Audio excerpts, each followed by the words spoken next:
उमेश पाल हत्याकांड में सनसनीखेज खुलासा हुआ है। ये बात सामने आई है कि उमेश की ओर से गालियां देने और शाइस्ता पर कमेंट किए जाने की बात सुनने के बाद बौखलाकर अतीक ने उसकी हत्या की पटकथा लिखी थी। ये खुलासा माफिया के करीबी खान सौलत हनीफ से पूछताछ में हुआ है। सूत्रों की माने तो सौलत से पूछताछ में पुलिस को बेहद अहम जानकारी हाथ लगी है।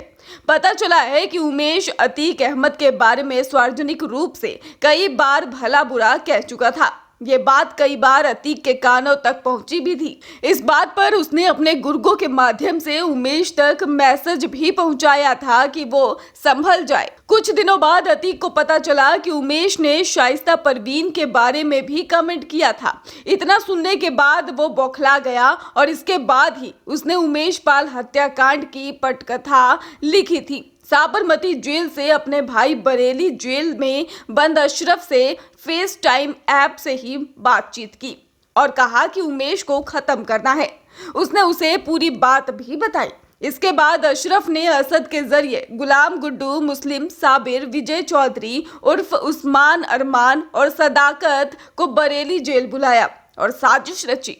सूत्रों की माने तो प्लानिंग के तहत असद को वारदात के दौरान कार से बाहर नहीं निकलना था, लेकिन वो उमेश से खुंदस रखने लगा था। यही वजह थी कि वो वारदात के वक्त अपना आपा खो बैठा और उसने कार से बाहर उतरकर उमेश पर गोलियां बरसानी शुरू कर दी।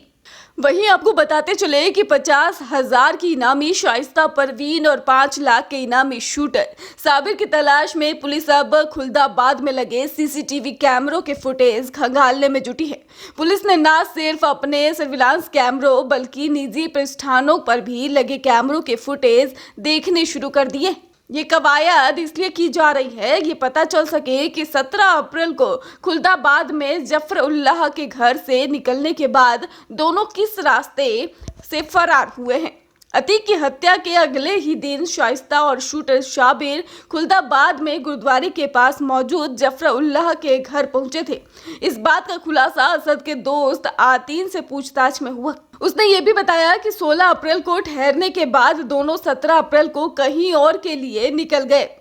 इसी के बाद से पुलिस की अलग अलग टीमें खुलदाबाद क्षेत्र में लगे सीसीटीवी कैमरों के फुटेज खंगालने में जुटी है। सूत्रों का कहना है कि 5 दिनों में 50 से ज्यादा कैमरों की फुटेज पुलिस टीमें खंगाल चुकी है। ब्यूरो रिपोर्ट, स्वदेश 24।